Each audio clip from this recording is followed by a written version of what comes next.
Telugu young directors ఛానల్కి స్వాగతం సుస్వాగతం.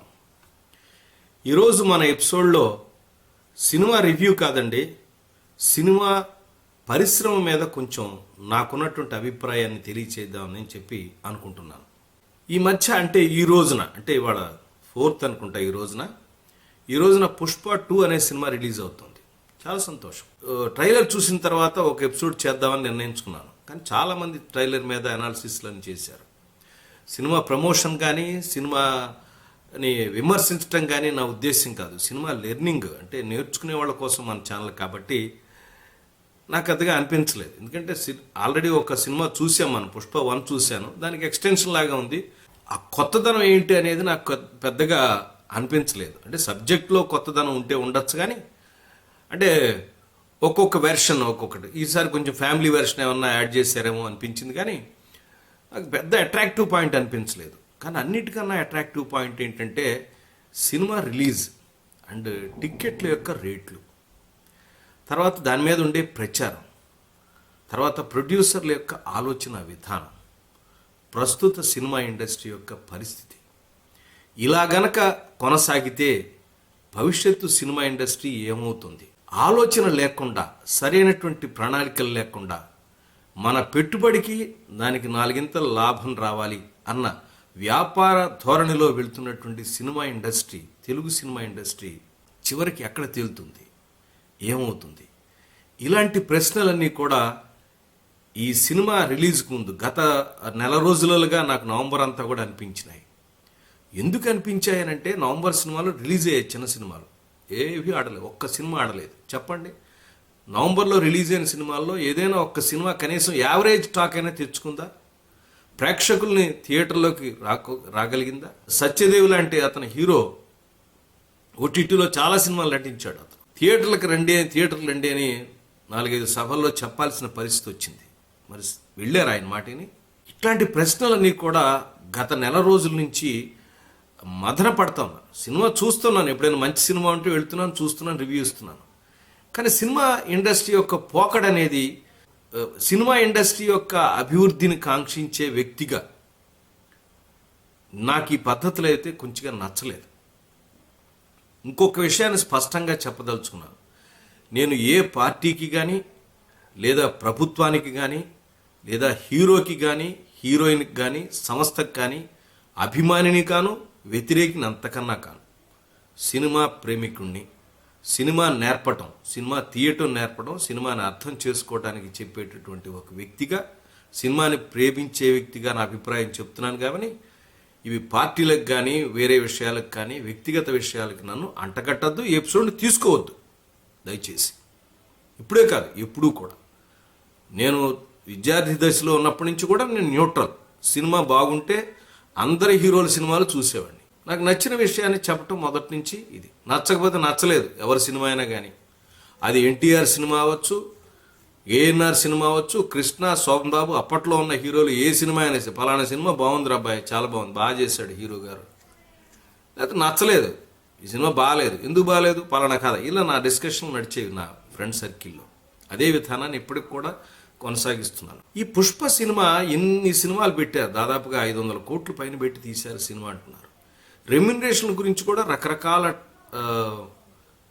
విషయాలు మనకి సోషల్ మీడియాలో వస్తున్నాయి. విపరీతమైన హైప్. సినిమాకి అసలు ఎంత ఖర్చు పెట్టారో చెప్పనలవి కాని పరిస్థితి. ఎవరి ఇష్టానికి వాళ్ళు లెక్కలు వేయటం. ప్రొడ్యూసర్ పోనీ చెప్తాడా, పోనీ చెబితే ఆయన చెప్పిన దానిలో ఎంత నిజం ఉంది?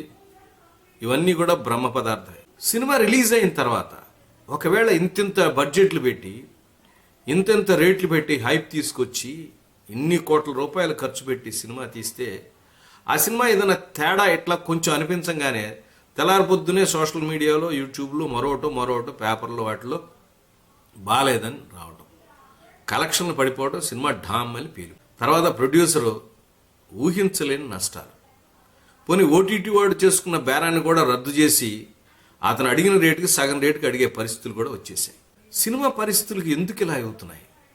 దీని గురించి సినిమా పెద్దలు ఎవ్వరూ ఆలోచించేయట్లేదు. ఇది వచ్చినటువంటి విచిత్రం. హీరోలు ఆలోచించట్లా, హీరోయిన్లకు అసలు వాళ్ళకంత సీనే లేదు. ప్రొడ్యూసర్లు, డిస్ట్రిబ్యూటర్లు, ఎగ్జిబ్యూటర్లు ఎవరు ఆలోచించట్లా. ఏదైనా ప్రాబ్లం ఉంటే ఆ ప్రాబ్లం వరకు డిస్కస్ చేస్తున్నా తక్కన వెళ్ళిపోతాను ముందుకి.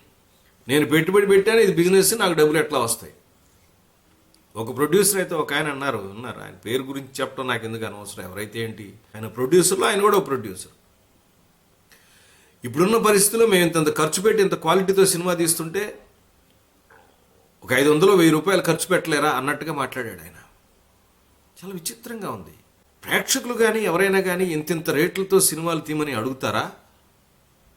లేదా ఒక వస్తువు యొక్క విలువ ఎంతైతే ఉందో దాని విలువకి 10 రెట్లు పెట్టి ఎవరైనా కొంటారా? ఇది నేను అడిగే ప్రశ్న. సినిమా రేట్ల విషయంలో ఉన్నటువంటి తేడా, అది సినిమా ఇండస్ట్రీకి ఆత్మహత్యా సదృశ్యంగా మారుతోంది అన్నదే నా ఆవేదన.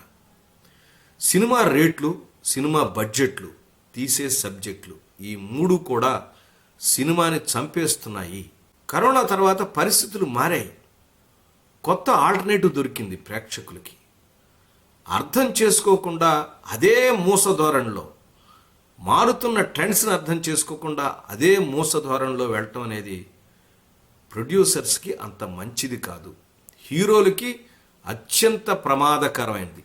ఇప్పుడు చాలామంది హీరోలు అంటే టాప్ రేంజ్లో ఉన్న 5-6 హీరోలు తీసేస్తే మిగతా హీరోలు అందరూ కూడా కత్తి మొన మీద నిలబడ్డారు అని చెప్పడానికి కొత్తగా వచ్చిన హీరోలు అయితే చెప్పనే అక్కర్లా. మొన్న మట్కా సినిమా నేనే రివ్యూ చేశాను, చూశాను కూడా. సినిమా లోపం ఉంది. సినిమా అంతా ఎపిసోడిక్గా తీశారు, సీరియల్లా తీశారు, వేరే సంగతి. సీరియల్ అంటే సీరియల్ సినిమాలా తీశారు అనుకోండి కాదండి, సబ్జెక్ట్ని అలా పొడిగించుకుంటే డీటెయిల్గా తీశారని అర్థం. సినిమా సీరియల్లో తీశారని మళ్ళీ తప్పు అర్థం చేసుకోవకండి. అంటే సీరియల్స్ని తప్పు చేశాను కూడా, సీరియల్స్ కూడా ఈ రోజున అంత తక్కువ క్వాలిటీతో ఏం లేవు. సీరియల్స్ కూడా ఈ రోజున పెద్ద పెద్ద సెట్లు వేసి, తర్వాత బ్యాక్గ్రౌండ్ చక్కటి మ్యూజిక్ ఆర్టిస్టులు పెట్టుకొచ్చి వాళ్ళ బిజినెస్ అద్భుతంగా చేసుకుంటున్నారు. ఎందుకంటే వాళ్ళకి ఆడియన్స్ పెరిగారు. సినిమా ఆడియన్స్ అందరూ కూడా ఇంట్లో కూర్చుని పెరిగారు. ఇదివరకు లేడీసే చూసేవాళ్ళు సీరియల్స్, ఇప్పుడు అందరూ చూస్తున్నారు, ఫ్యామిలీస్ కూడా. వాళ్ళ బిజినెస్ పెరిగింది, కానీ సినిమా ఇండస్ట్రీ యొక్క బిజినెస్ తగ్గిందనే విషయం గమనించాలి. తగ్గడానికి ప్రధానమైన కారణాలు సినిమా రేట్లు. సినిమా రేట్లు ఇష్టానికి పెంచేస్తున్నారండి. వాళ్ళు ఇప్పుడు రిలీజ్ అయిన సినిమాకి 500 రూపాయల, అంటే ఒక ఫ్యామిలీ చూడాలి అని అంటే 2000 రూపాయలు అవుతుంది. లోపల ఉన్నట్టు పాప్కార్న్, మిగతా తినేటువంటి ఆహార పదార్థాలు చూసుకుంటే 1000 రూపాయలు, రాను పాను చూసుకుంటే ఒక 500, 3500, 4000 రూపాయలు ఒక సినిమాకి పెట్టడం అంటే మామూలు వ్యవహారమా? ఆయన చెప్పినట్టు ఒక 500 అవుతుందా? అసలు టార్గెట్ ఆడియన్స్ ఎవరు? ఫ్యామిలీస్ అక్కర్లేదా? మీకు యూతే కావాలా? యూతే వస్తున్నారు అనుకుందాం సపోజ్ ఫర్ ఎగ్జాంపుల్. ఆ యూత్లో ఉద్యోగం ఉన్న వాళ్ళు ఎంతమంది? మిగతా ఉద్యోగాలు లేని వాళ్ళకి డబ్బులు ఎక్కడి నుంచి వస్తాయి? మళ్ళీ పేరెంట్సే కదా. ఇవాళ పెరుగుతున్నటువంటి రేట్లు ఏవైతే ఉన్నాయో, నిత్యావసరాలకు రేట్లు కానీ ప్రతిదీ కూడా రేట్లు పెరిగిపోయినాయి. చిన్న ఎగ్జాంపుల్ చెప్తాను. ఒక నెల 2 నెలల కిందట 100 రూపాయలు ఉన్న నూనె ఖరీదు ఇప్పుడు 150 రూపాయల దాకా, దగ్గర 150 రూపాయల దాకా వచ్చింది. చాప కింద నీరులా పెరిగినటువంటి రేట్లకి తట్టుకోలేక ఫ్యామిలీ వెళ్తుంటే ఒక 4000 రూపాయలు పెట్టి సినిమాకి వెళ్దాం ఎవడని అనుకుంటాడా? ఒకవేళ అనుకోలేదు, ఫస్ట్ డే సినిమా బాగాలేదు అనుకున్నాం, తెల్లా రిలీజ్ అయిన సినిమా బాగాలేదని టాక్ వచ్చింది. సినిమా పరిస్థితి ఏంటి? పెట్టిన యొక్క పెట్టుబడి పరిస్థితి ఏంటి? ప్రొడ్యూసర్ పరిస్థితి ఏంటి? ఇవన్నీ అస్సలు ఆలోచనే చేయట్లేదు. నాకు ఇంకో పాయింట్ ఏంటంటే, పెద్ద హీరోలు పెద్ద బడ్జెట్లో ఇదివరకు కూడా సినిమాలు చేసినా దానికి ఒక పద్ధతి ఉండేది. సినిమా రేట్లు పెంచడానికి కానీ, వాళ్ళ రెమ్యునరేషన్ పెంచుకోవడానికి కానీ దానికి ఒక పద్ధతిని అవలంబించేవాడు. ఇట్లా ఏదైనా ఒక సినిమా హిట్ 4 డబ్బులు వచ్చినాయంటే చాలు, చిన్న హీరో కూడా రేట్లు పెంచేస్తున్నాడు. తర్వాత ఈ పరిస్థితి వచ్చిన తర్వాత ఎవరైతే స్టార్ సినిమాలు ఏవైతే ఉన్నాయో, స్టార్ స్టేటస్ పొందిన హీరోల సినిమాలు అయితేనే జనాలు బాగుందంటేనే వెళ్తున్నారు, లేకపోతే అవి కూడా అవట్లేదు. చిరంజీవి గారు కూడా దెబ్బతిన్నాడు మరి ఆచార్య సినిమాలు, మీకు తెలిసిందే. సినిమా బాగాలేదు, ఏ రేంజ్ లో గుయ్యమంటుందో. మరి సెకండ్ గ్రేడ్ టైప్ ఆఫ్ అంటే 2వ టైర్ ఆర్టిస్టులు కానీ డెవలప్ అవడానికి అవకాశం ఎక్కడుంది? చిన్న సినిమాని మనం ఎట్లా చేస్తే చంపేసాం, అయిపోయింది. చిన్న సినిమా ఒక 1 కోటి రూపాయలు 2 కోట్లతో ఎవరో ఒక మంచి కుర్రోడితో తీసాడు అనుకుందాం సినిమా. రిలీజ్ ఎక్కడ చేస్తారు? అసలు థియేటర్లు ఇస్తున్నారా? రిలీజ్ అయింది, ఎవరన్నా చూస్తున్నారా జనం? ఏంటి పరిస్థితి? పెద్ద హీరోలు కూడా ఒక నెల ఆగితే వస్తుంది కదా ఓటీటీలోకి అనుకుంటున్నారు కదా. ఓటీటీలకు కూడా ప్రమాణం అవుతుంది. హిట్ సినిమాని హిట్ అవ్వాలి కదా, థియేటర్లు హిట్ అవ్వాలి కదా, జనాలు పుల్అప్ చేయాలి కదా. ఇక్కడ మన తెలంగాణలో ఇట్లా ఉంది పరిస్థితి, ఆంధ్రాలో కూడా అట్లా ఉంది. ఇదివరకు ఉన్న ప్రభుత్వం ఏం చేసిందంటే దాని రేట్లు తగ్గించింది. తగ్గించగానే బులో మన జనాలందరూ గోల గోల. వాళ్ళు ఏమంటారంటే ప్రొడక్షన్ కాస్ట్ ఏదైతే ఉందో దాని ప్రొడక్షన్ నిర్ణయించాలి. నా చిన్నతనంలో కూడా సినిమా రేట్లు ఉండే, హైయెస్ట్ రేట్ 10 రూపాయలు. ఇప్పుడు పెరిగినటువంటి సామాజిక పరిస్థితుల్లో చూస్తే అంటే ఇప్పుడున్న ఇన్ఫ్లేషన్ రేట్కి తగ్గట్టుగా ఉండాలి. అప్పుడు 10 ఉంటే ఇప్పుడు 100 ఉండాలి. అంటే 500 ఎట్లా ఉంటుంది, 1000 రూపాయలు ఎట్లా ఉంటుంది, 1200 ఎట్లా ఉంటుంది? అంటే సంబంధం లేదు. అంటే ఒక ప్రొడక్ట్ తయారు చేసే వ్యక్తి ఎవరైతే ఉంటారో అతని ప్రొడక్ట్ని అమ్ముకుని దాని రేటుని నిర్ణయించుకునే హక్కు ఉంది, నేను కాదంటలేదు. కానీ మార్కెట్లో కొనలేని పరిస్థితికి ఇస్తే ఎంతమంది కొంటారు?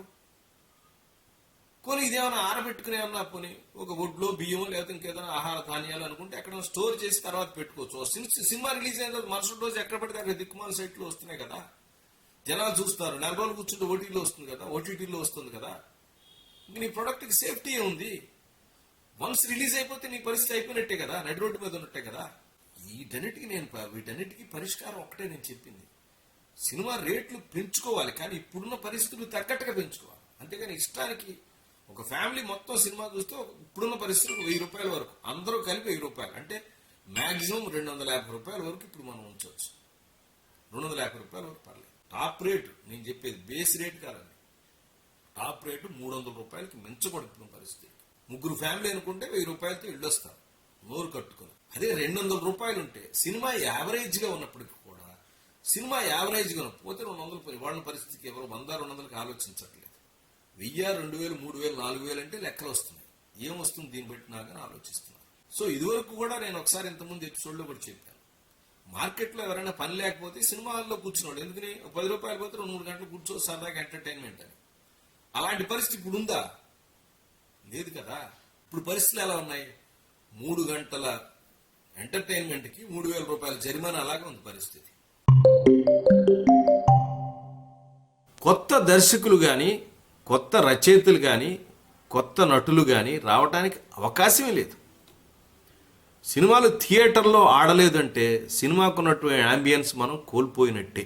వాళ్ళందరూ పెద్ద పెద్ద టీవీలు, 55 ఇంచెస్ టీవీలు, మినిమం చిన్న చిన్న ఇళ్లల్లో కూడా 32 ఇంచ్ టీవీలు ఉన్నాయి యాజ్ ఇట్ ఈజ్గా. అందరూ వాళ్ళు ఉన్నటువంటి డిష్లు పెట్టుకునే ఉంటారు. 400 రూపాయలు భరేస్తే మొత్తం సినిమాలు నెల రోజులు కొత్త సినిమాలు రిలీజే కనబడుతున్నాయి. ఇక్కడ దీని మీద ఖర్చు పెట్టాల్సిన వేరే దాని మీద ఖర్చు పెడతా ఉంటున్నారు. ఇది మనం అందరూ గమనించాలి, సినిమా ఇండస్ట్రీలో ఉన్న అందరూ కూడా.